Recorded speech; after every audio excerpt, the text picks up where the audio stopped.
So how do winners and athletes actually train their brain to perform hard duties or hard things each day? Before I start the topic of show reel.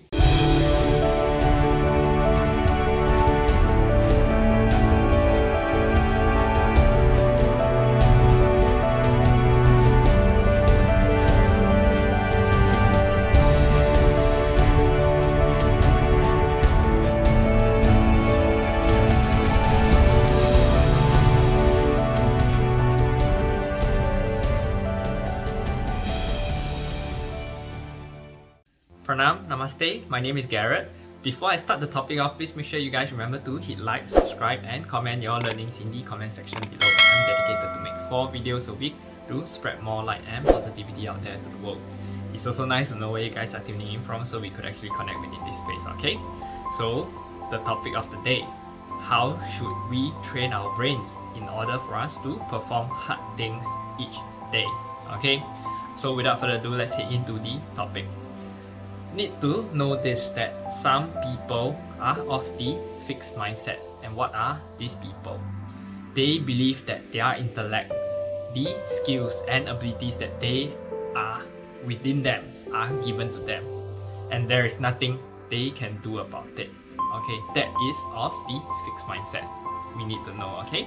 Second class of people are of the growth mindset. And these people believe with the proper knowledge and practice, we can enhance and multiply our abilities in our life. Okay? This growth mindset, right, is rewarding to actually cultivate within us. Remember that. Because why? Because of growth mindset, we actually pursue more in our lives. We challenge ourselves and we look for things to actually explore. And that makes it more fulfilling, right? Makes us learn more stuff. Okay? Let's understand this significance through the life of Hamilton Naki. Okay? The 6th grade pass child who actually became the master in surgery. Hamilton Naki. Okay? Hamilton actually grew up as a son of a shepherd in South Africa. Okay? In this little village that he was born, right? He lived there. He used to walk barefooted, and he walked barefooted on all the rocks each day, and it's actually quite challenging for a kid to actually do that, right? He sometimes also sleep on the ground in order for him to get past each day. Okay, he only completed 6th grade. Remember that, huh? When his father actually became very ill, Hamilton himself left the village and reached Cape Town. Okay, there he worked as a laborer and at the university of this Cape Town. Okay, he worked as a laborer in Cape Town basically. After the construction got over of this whole university, right, it's all constructed, right, he received employment as a gardener in the tennis court. So just gardener in the tennis court. However, he got his break in a very interesting way. Why? Because this University of Cape Town, right, they are especially world famous in the medical field. Okay, and doctors were actually trying to conduct a new experiment, and they were researching on giraffes to understand why the giraffe bends its neck, right, to drink water, and their muscles would not actually go into seizure. Okay, so this research was taking place, okay, when he was working there. And why does this jugular nerve on being stretched not make the giraffe unconscious? These were basically the studies and research that was ongoing at the University of Cape Town. Okay, so they put a giraffe in the laboratory, okay, make it unconscious, and when they were slitting its neck, right, it started shaking. So they decided that they need a strong and powerful person to actually catch it.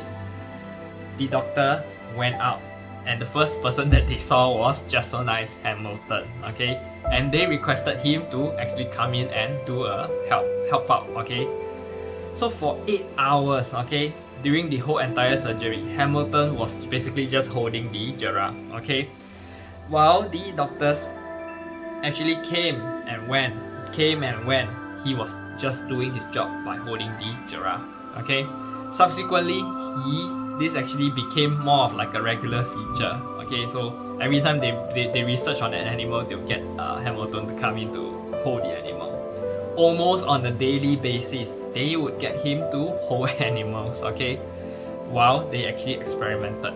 Okay, and seeing his sincerity, they actually promoted him to a lab assistant. Ooh, that's the first step. Okay, his next break actually went a world famous surgeon, Christian Bernard, who subsequently did the first heart transplant. Okay, operation in the world. A very big name came to the university, and he started engaging Hamilton in stitching up the patients there because he was already a lab assistant, so he's allowed to do stitching. Seeing his dexterity, his skills, and his speed, right, he was given more stitches to actually perform on the patients, until he was actually stitching up to 50 patients each day. Okay, he was now promoted to the post of assistant to the surgeon. Wow, see, another promotion.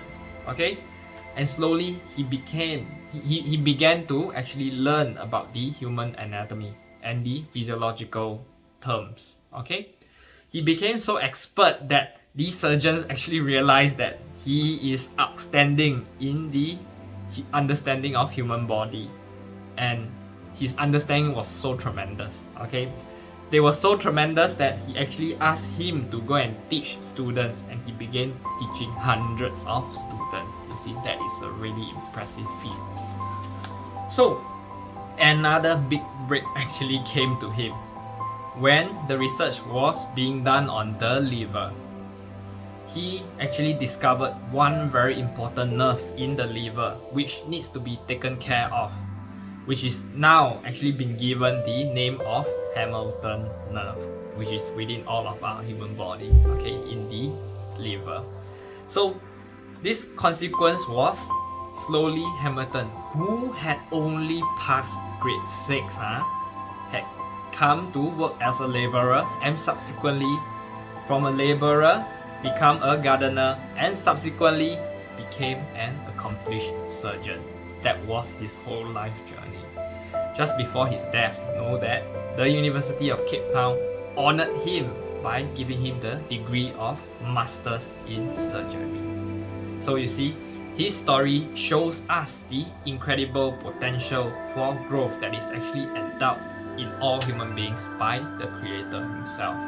Okay, so a social researcher actually called Carol Dweck.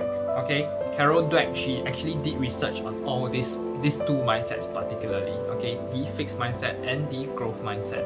And the fixed mindset, she actually tested on this whole experiment on groups of children first. Okay, so 5-year-old children were given problems to actually solve. They were asked, which problem do you prefer, the easier one or the tougher and difficult one? Okay, so the children were with the fixed mindset actually pick the easier one, obviously, right? So we don't want to make any mistake. This was the excuses that the fixed mindset kids actually mentioned. Okay, and those with the growth mindset, they did not want to pretend to be good, so they actually came and decided that they want a difficult question that would actually challenge them, force them to get out of their comfort zone basically, and result in growth. The same destination was also observed among college students as well. When students were entering the universities, many were deprived background from actually poor English, so they didn't have a steady base of English language. So the weak students were actually asked this general question by the university. The university is thinking of offering a special course to actually strengthen your English. Would you be interested? So that was the university's question to all these weaker students in English. So they actually make this those with the fixed mindset, right? actually answered and say which has also determined through psychological tests. So they actually make psychological tests when they were answering this question. They say, no, we don't want to seem bad through our results, because if they were to get this special course and additional English course, right, they would not perform well, and when they don't perform well, it will reflect on their results. So this fixed mindset, university students, right, didn't want to accept. Okay, and those with the growth mindset actually said, it's not about what we seem to be, it's about trying to be the better and best version of ourselves. So the growth mindset students actually accepted this, and they are welcome to the extra course. Okay, the attitudes we harbor, we need to habitually within ourselves, we need to know, becomes our mindset. Okay, and they are our customary ways of thinking, which have become a key integral part of our personality. We need to understand this.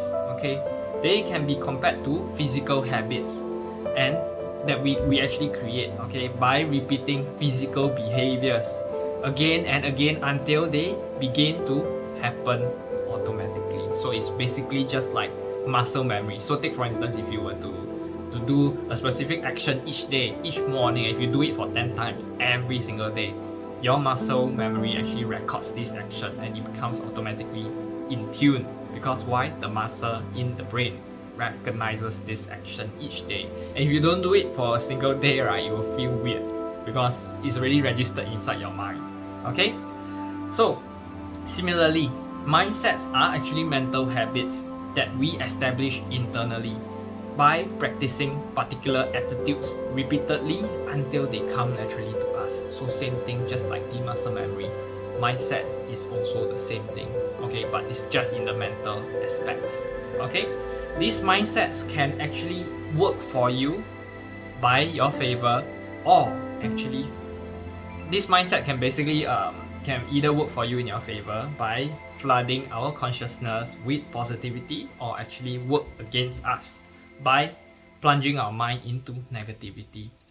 So understanding that the difference between the fixed mindset and the growth mindset can make the difference between a molehill and the mountain, okay, in terms of what we can actually achieve in our life.